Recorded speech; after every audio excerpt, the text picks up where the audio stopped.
Meu nome é Rafael Victoria e estou aqui para resolver a prova bimestral de Física. Na questão 1, fala o seguinte. Texto base para a questão 1. Qual foi o primeiro carro a combustão? Ele era bem parecido com uma carruagem, mas sem cavalos, chamado de Benz Patent Motorwagen. O veículo alemão foi o primeiro carro equipado com o tipo de motor que usamos até hoje.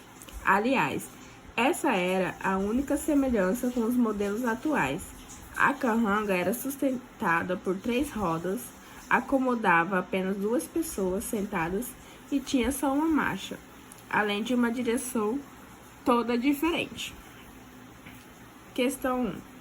Durante uma etapa de um motor a combustão interna, a mistura de combustível e ar passa por uma expansão.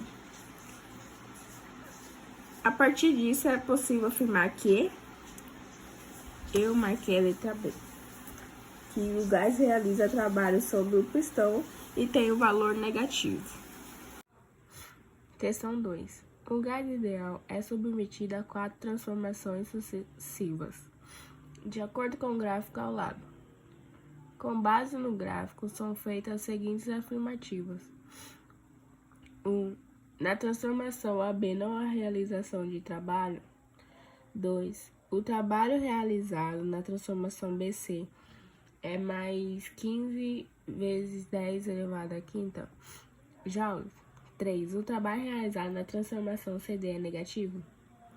Mas que eu acho que tá verdadeira é a 1 e a 3. Então, é a letra C. A 3 é negativo, né? Porque no gráfico mostra que a setinha tá indo pra baixo, então eu acho que é negativo.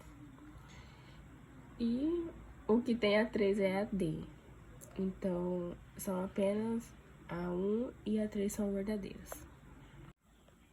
Questão 3. Pensando na importância histórica das máquinas de vapor e seu aperfeiçoamento, em especial por James Watt durante a Revolução Industrial, George reproduz em miniatura uma máquina a vapor similar à projetada por Watt. Em sua casa, sempre recebe 600 joules de uma fonte de calor constante e tem sua energia interna aumentada em 200 joules. A cada ciclo de operação, sabendo que essa máquina opera com pelo menos uma transformação a pressão constante, é uma a volume constante. Jorge realizar as afirmações abaixo. 1. Essa máquina realiza trabalho sob meio de 400 joules. 2. Essa máquina pode operar em ciclos que possuam transformações adiabáticas. 3. Essa máquina não pode operar em ciclos que possuam transformações isotérmicas. 4. Se utilizasse um gás ideal ao invés de vapor na máquina, o calor absorvido pelo gás seria maior durante a transformação a pressão constante com relação à transformação a volume constante, para uma mesma variação de energia interna.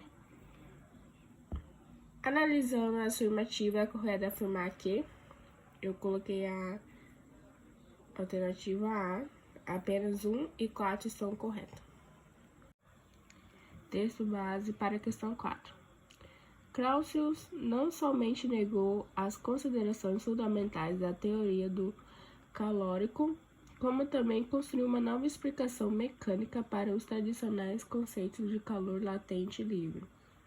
A recusa foi baseada naquilo que se tornou a primeira lei da termodinâmica: toda vez que é produzido por meio do calor, é consumida uma quantidade de calor equivalente à quantidade de trabalho produzida. Questão 4. De acordo com o texto, Clausius apresentou uma ideia que seria equivalente à primeira lei da termodinâmica. Com base nessa ideia, é correto afirmar que eu coloquei a letra B, que fala o seguinte: durante uma expansão isotérmica de um gás ideal, toda a quantidade de calor absorvida será convertida em trabalho sobre o meio externo. Questão 5. Ao projetar um circuito elétrico interno, foi necessário incluir um resistor R3 para que limitasse a passagem de corrente elétrica pelos aparelhos elétricos, que eventualmente seriam acoplados ao circuito. A imagem abaixo ilustra a situação, sendo assim, determine a corrente elétrica que passa por circuito. Aqui eu peguei os valores dos resistores e subtraí, e aqui os volts, né? E que deu 12 íons, que é igual a 16. E aqui dividir, que deu 1,3 ampere. Questão 6. Outro circuito mais complexo, mas que teve incluído em seu projeto o resistor de 4 ohms, está apresentado abaixo.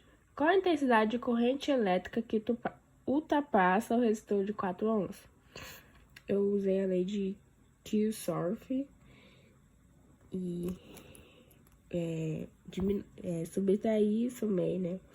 Que deu 30 dividido por 10, que deu 3. Negativo, que depois virou 3 ampere positivo. Então, a letra C. Letra 7. Considere que a bateria da imagem consegue fornecer ao circuito uma diferença de potencial elétrico de 12 volts. Sabendo que a capacitância do capacitor C é de 2 UF, com a quantidade máxima de cargas que ele será capaz de transferir à lâmpada, eu fiz aqui a conta, que deu 12 vezes 2, que deu 24, o C. Então, a letra C está certa.